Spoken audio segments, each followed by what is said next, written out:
Hello, good morning, everyone. Welcome back. More of a spring vibe on the altar today.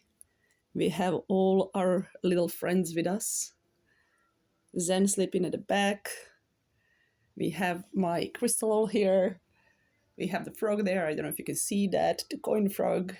And let me introduce you to my new companion on the readings. This is Dixie the duckling. He came back with me from Brighton. How cute is that? There is a story behind, obviously. I know there are very mixed feelings when it comes to taxidermy in general. I admire what is people do, and I know it's ethical as well, because most of them are animal lovers, first of all. So I was always wanting to have one of those, and here we are. My taxidermy collection is slowly starting. So welcome back to another recording. Lots to talk about as usual. I don't have my mic with me today. Hopefully you can hear me, because I don't see any difference, to be honest, using the mic or not. So I already pulled the cards, as I usually do, so I don't waste your time. I know time is precious. The reason why we are here today is because we have a new moon coming up on the 10th of this month, that March. Hello, March. Today is the 3rd, so we have the 3rd day of the 3rd month in this year. So we have this portal already opening, and we are approaching the solar eclipses and lunar eclipses, and I'll be mentioning those as well as we go. Eclipse season is always very, very powerful. I spoke about the ones we had past last year. The eclipses this year are a little bit different. They're in these opposites of the Libra and Aries zodiac sign. So the new moon that is coming up will be in the sign of Pisces. We have the sun in Pisces. We'll have the new moon in Pisces. We are digging deeper into those energies of subconscious dreams, hidden visions, illusions as well. Pisces can go very, very deep. I love Piscean energy, and I spoke about it, being a Virgo, and how you can work with it. But also having the new moon, we are talking more about going within, new visions, new resolutions, new ideas, bit of retrospective. And obviously with the full moon, we'll have that culmination. The new moon in Pisces is definitely a good time to reflect before getting ready for a spring season, eclipse season, and so on and so on. The messages on the table are quite interesting. I'll be sharing the full image so you can see them, but in order not to move the camera too much, I'm just going to keep this angle for now, and I'll pull the cards. I'll show you the cards as you go. We have three major arcanas on the table. We do have quite a lot of watery energy, which I'm not surprised to see, but quite a lot of fire as well, right? So let's start with the smaller cards. First, I would like to talk about the wands that we have on the table. 5 of Wands, Ace of Wands, right? And the 2 of Wands. Hope you can see them all. So energy of the 5 of Wands is very much about the change and transformation, and talking about number 5 again, but with the wand energy and fiery element, it's more about how do you want to show up, choosing your battles, having that healthy challenge, healthy exchange, but being authentic. If you think that you're coming out from the energy of the 4 of Wands, which is all about stability and doing things in a very grounded way and practical way, the number 6 is especially the card of 6 of Wands, which comes after this card, is the card of success, and we do have that ace. So 501 does have, with these two cards together, you get that energy of a 601, which is success again. But in order to get there, we have to stand up for our beliefs and ourselves, right? Ace of Wands, beautiful, fresh, new, creative, passionate energy.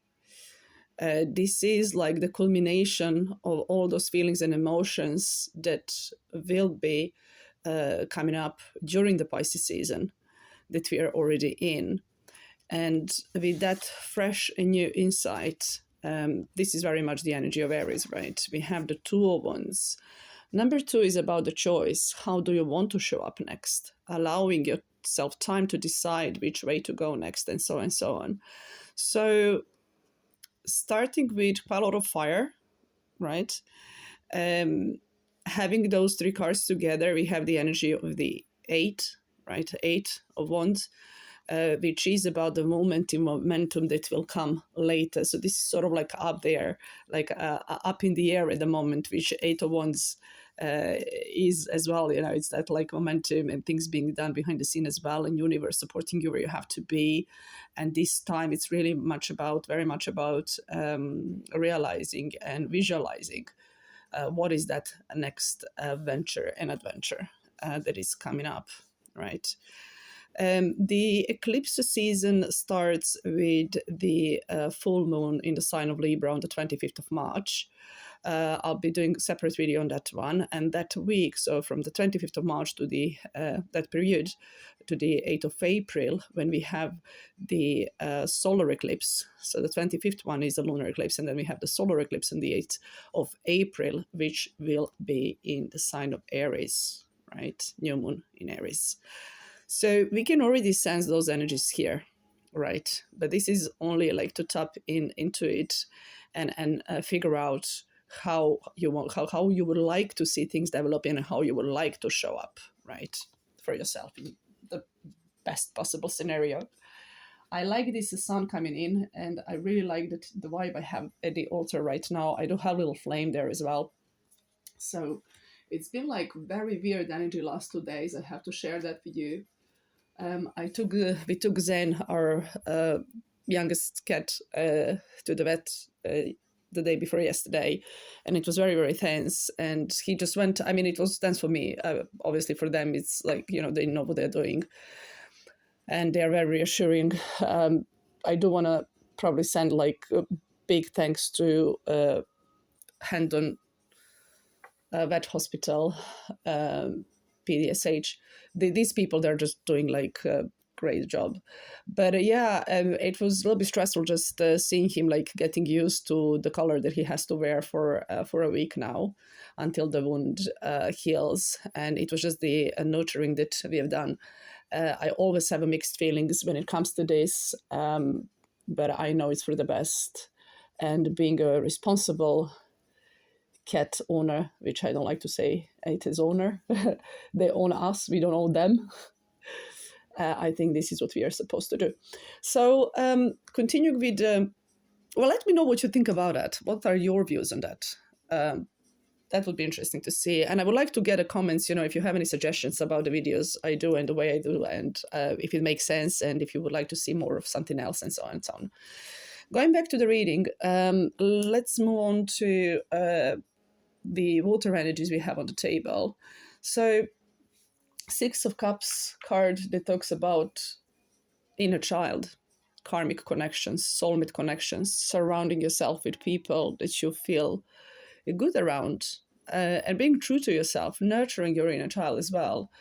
With a lot of water energy, this is something that is very much needed. On the top of the reading, we have the King of Cups. This is emotional maturity card. I like to see it that way. Knowing how to deal with whatever is coming up, and coming from that place of wisdom and knowledge and stability and grounding. It's a beautiful illustration. This is my Muche deck, right? So if you can see here, he's standing tall and proud, and There is that Neptunian energy, very strong Pisces energy as well.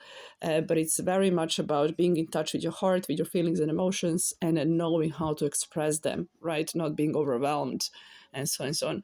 And talking about the water element, here we are with a high priestess. I always like to see her on the table. Her energy is the energy I love working with whenever I'm out and about and talking to people and coming from that place of center, calmness, being connected to intuition, higher self. There is a lot of that blue color that is quite dominant there, and the purple behind her throat chakra expressing, purple being the color of the higher self.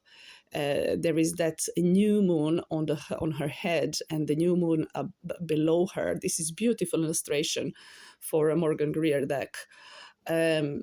Another strong Piscean energy, divine feminine in its purest form, in the most beautiful form, doing things from place of calmness, allowing opportunities to come your way and acting from that place rather than rushing into things. And this is what we have been asked from this new moon in Pisces, and like a Piscean energy all in all. The next card I would like to talk about will be the